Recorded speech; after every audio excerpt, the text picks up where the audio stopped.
महाराष्ट्र में जिस हिसाब से जीत हुई है, संजय राउत विपक्ष के नेता हैं, उन्होंने ये कह दिया कि तंत्र जो है सो महायुति के कब्जे में था।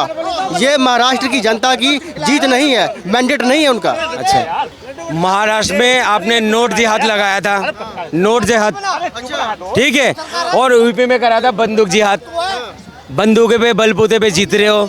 और आपने क्या करे थे महाराष्ट्र में, क्या करे बताओ? 5 करोड़ रुपए पकड़ा गया, एक जगह में 2 करोड़ पकड़ा गया। भाई मेरे कहने का मतलब है, अरे मोदी जी बाकी आप सच्चे दिल के इंसान हो और 56 इंच से सीना है, ठीक है। आप जो है ना काम पे वोट क्यों नहीं लेते हो? आप सीना ठोक के बोलो, मैंने रोड बनाया मुझे वोट दो, मैंने बेटी को बचाया मुझे वोट दो, मैंने शिक्षा में काम करा मुझे वोट दो, मैंने महंगाई काम करा मुझे वोट दो। मोदी जी एक बार भी कैमरे में आके क्यों नहीं बोलता है? हर वक्त जो है ये हिंदू है, ये मुसलमान है और धर्म की राजनीति करते हैं। वहाँ से जीत गए हैं महाराष्ट्र से। नोट क्यों बांटे? एक मिनट सर, एक मिनट। इन्होंने, मैं जा रहा था, इन्होंने महंगाई पर सवाल उठाया है। आप ये बताइए कि 2004 से लेकर के 2014 के बीच में 10 साल मनमोहन सिंह ने राज किया और 2014 से लेकर के 2024 के बीच में 10 साल मोदी जी का राज हो गया। और 2004 में डीजल का रेट कितना रुपया था? आप टोपी लगाए, आप पढ़े लिखे, आप ये बता दीजिए बस। पता नहीं कितना है 2004 में डीजल का रेट कितना रुपया? पता ही नहीं है कितना है। पर बहस करेंगे बस। अच्छा तो बोले नहीं, नहीं बोले करेंगे बस, बोले नहीं। 4 रुपए किलो थे कांग्रेस का टाइम में, बताओ। सिर्फ महंगाई की मैंने बात क्या चिल्लाई? तो इसका फ्रंट टू फ्रंट, एक मिनट कृपया, आपके पास जवाब है इनका? जवाब है, मैं जवाब। कृपया मैं सभी जनता से रिक्वेस्ट करूंगा कि अपनी बात को रखें, फ्रंट टू फ्रंट, एक जनता से सवाल न करें, लड़ाई। संवाद हो रहा है, ये संवाद हो रहा है। बात का मतलब ये है कि हम अपनी बात को माइक के जरिए बताएं। संवाद ही हो रहा है। सवाल इनका पैदा होता है। इन्होंने कोई क्वेश्चन पुट किया, ये पूछ रहे हैं। नहीं, इनका मैं आपको बताता हूं कि 2004 में डीजल का रेट था 22 रुपया था। सर आप बोले नहीं सर, बोलो ना, बोलो। 2004 में डीजल का रेट था 22 रुपया और 2014 में जब मनमोहन सिंह ने हटे सरकार से, तब उन्होंने 22 रुपए से 52 रुपए पहुंचा दिया और 32 रुपए, सर एक मिनट, और 32 रुपए पेट्रोल था। 2004 में 32 रुपए पेट्रोल था और 32 रुपए से इन्होंने, अरे भैया, अरे सर आप भी बोल लीजिए, मैं जा रहा हूँ भैया।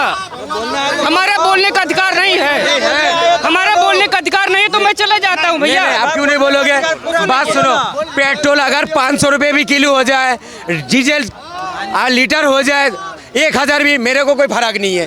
क्यों? मेरे पास गाड़ी नहीं है, जिसका पास गाड़ी नहीं है महंगाई करने को उसका कुछ फर्क नहीं है। ये भाई डीजल में बोला, अबे भाई जो रोजाना चीज है उसमें बोलो ना यार। डीजल से महंगाई नहीं बढ़ता है क्या? पेट्रोल से महंगाई नहीं बढ़ता है? सर मेरे पास गाड़ी नहीं है, मेरे पास। अरे आपके पास नहीं है, यहाँ पे हजारों गाड़ियाँ खड़ी है, क्यों नहीं चलाते हैं आप? ये बात क्यों कहते हैं मुल्ला जी? चीज खरीदते सर एक मिनट रुकिए। 32 रुपए से इन्होंने 67 रुपए पहुंचा दिया 2014 में और मोदी जी ने 67 से 97 पहुंचाया है। और जो 52 रुपए डीजल था, 97 रुपए पेट्रोल मिल रहा है। नहीं, 97 रुपए पेट्रोल कहाँ मिल रहा है? सर मतलब वो दिल्ली सरकार ने अपना जो वेट कम किया है उसके लिए आप यूपी में चले जाइए, आपको समझ में आ जाएगा। नहीं, 119 रुपए राजस्थान में जब सरकार कांग्रेस पार्टी बिक रहा था। बात डॉलर की भी होगी कि डॉलर कितना पे था और डॉलर रुपया, जब मोदी जी यही कहते थे स्टेज से कि हमारा रुपया क्यों गिरता जा रहा है, पतला क्यों हो जा रहा है, आज डॉलर के मुकाबले रुपया कहाँ पहुँचा। महंगाई किसी की भी सरकार होती है, वो पहले एक मिनट अपना बोलिए, फिर आपको माइक मिलेगा। महंगाई किसी भी सरकार होती है वो स्वतः समय के हिसाब से बढ़ती जाती है। महंगाई एक मुद्दा ये भी है कि आम जनों के लिए आलू, प्याज, दाल, चावल, आटा, इस पे बात होनी चाहिए। जो आम जनों के लिए है, आप इसका देखेंगे और दूसरे जो कपड़ा या इलेक्ट्रॉनिक सामान उसको जब कंपेयर करेंगे तो आपको ये फ़र्क आएगा कि इलेक्ट्रॉनिक सामान में, क्लॉथिंग में, इस सब में रेट इतने नहीं बढ़े हैं जितना आम लोगों की ज़रूरत की चीज़ों में बढ़े हैं। तो महंगाई का सर्वजन से क्या जो नाता है उस पर बात होनी चाहिए। ये तो अच्छा हुआ कि किसान आंदोलन ने उनको मोदी जी ने बैक किया, नहीं तो ये सारा पूंजीपतियों के हाथ में हमारा आलू, प्याज, लहसुन 300 रुपये किलो है।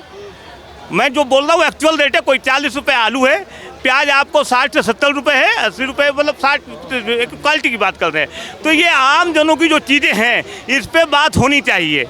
और सरकार में महंगाई बढ़ी है या नहीं बढ़ी है बताइए? नहीं, कंटिन्यू बढ़ी है, लेकिन उसका देखिए महंगाई हर सरकार में बढ़ेगी, लेकिन इस सरकार में खाने पीने की चीज़ों का छलांग बहुत ज़्यादा है जो आम लोगों की जरूरत की चीज़ें हैं। अभी है ना 2 विधानसभा सीटों राज्यों के जो चुनाव के रिजल्ट आए हैं, एक में महाराष्ट्र में वहाँ पर भाजपा जीती है क्लियर मैंडेट के साथ, दूसरे में कांग्रेस प्लस जीवीएम। क्या कहना चाहेंगे? झारखंड में देखिए, अब हिंदुस्तान में पिछले 10 सालों से कोई मुद्दे पे चुनाव नहीं होता। यहाँ मंडल और कमंडल की लड़ाई है, जिसका जैसा चल जाता है। हम लोग जो बात कर रहे हैं महंगाई का, ये चुनावी मुद्दा नहीं है, विरोध का वोट हो रहा है। अगर प्रधानमंत्री जी कहते कि घुसपैठिए झारखंड में लड़की को ले जाएंगे, कि 10 साल में पिछले देश में कोई चुनाव मुद्दे पे नहीं हो रहा है, सिर्फ जज्बाती मुद्दे पे मंडल और कमंडल का खेल चल रहा है। इसका महंगाई से अभी प्रधानमंत्री झारखंड में बार बार लोगों से कहते हैं कि घुसपैठिए आपको बेटी को ले जाएंगे।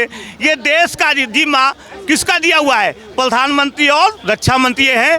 बॉर्डर का जगह अगर बांग्लादेशी घुसपैठिए आते हैं झारखंड तक, बंगाल और असम से, तो ये शर्म की बात है हमारे केंद्र सरकार के लिए। आगे आप सवाल पूछिए। मेरा ये सवाल था कि लोकसभा के चुनाव हुए हैं, आपने किस मुद्दे पर वोटिंग की थी? मेरा ये सवाल था बस। मेरा मुद्दा जो था वो विकास का था जी। विकास ऐसा है कि विकास कंटिन्यू, कोई भी सरकार है वो अपने स्वतः कुछ न कुछ होता है। आप चुनाव जब देते हैं वोट, कई जगह आप दिल्ली में रहते हैं तो केजरीवाल को दे देते हैं। आपने कहा, सुन लीजिए, क्वेश्चन उठ रहा है, आपने कहा कि विकास के मुद्दे पर मैंने वोटिंग की, देश की जनता ने भी विकास के मुद्दे पर वोटिंग की होगी? नहीं, वो बहुमत का जो आधार है, हमारे जैसे लोग बहुत कम हैं, बाकी आदमी सभी पक्षों में जज्बाती हो गए हैं। आज समस्या ये है कि धर्म और जात से हम लोग इतना बिलोंगिंग हो गए हैं कि हमारा ये मानना है। मैं आपको एक मिसाल देता हूँ। एक बहुमूल्य सीट है बंगाल में, कलकत्ते में, वहाँ आपको मुस्लिम बहुल सीट है वो, और उस पर 20 साल से एक राम जी जीतते आए हैं। मैं आगे भी हो सकते हो कितना जीत रहे होंगे, वो जाट बिरादरी से संपर्क होगा कांग्रेस के। इसलिए उसको लोग वोट डालते थे कि वो मुसलमान नहीं, वो विकास देखते थे। वो पैटर्न आज बदल गया है सभी तरह। ये देश के लिए खतरनाक है कि मुसलमान की तरफ, दलित की तरफ, और ये ब्राह्मण की तरफ ये चल रहा है कि खेल, इसको भारतीय जनता पार्टी और प्रधानमंत्री, भारतीय जनता पार्टी करे कोई दिक्कत नहीं है, लेकिन प्रधानमंत्री द्वारा जो इसको इस्तेमाल किया जा रहा है। इससे पहले आपको अटल बिहारी वाजपेयी प्रधानमंत्री रहे, उन्होंने इसका ध्यान रखा कि हम एक संवैधानिक बैठ करके सभी लोग का प्रधानमंत्री, तो हमें कितना बोलना चाहिए, कितना करना चाहिए। पार्टी के लोग जब ऊपर विराजमान होते हैं तो अपनी जिम्मेदारियों को बोलते हैं। अगर ठीक है कोई करप्टेड है हमारे हिसाब से, अगर मान लीजिए प्रधानमंत्री कहते ये लोग जेलर हैं, अजीत पवार कहाँ गए? अजीत पवार पे कितना करप्शन का चार्ज था?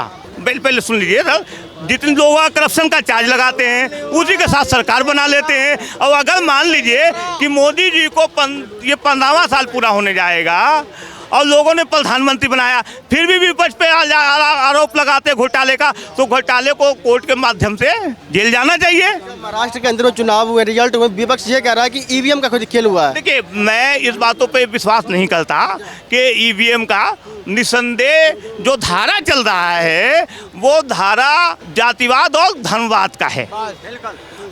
इसी पे पिछले 10 साल से चुनाव हो रहा है, जिसका जहां मौका लगता है वो अपना भंजा देता है।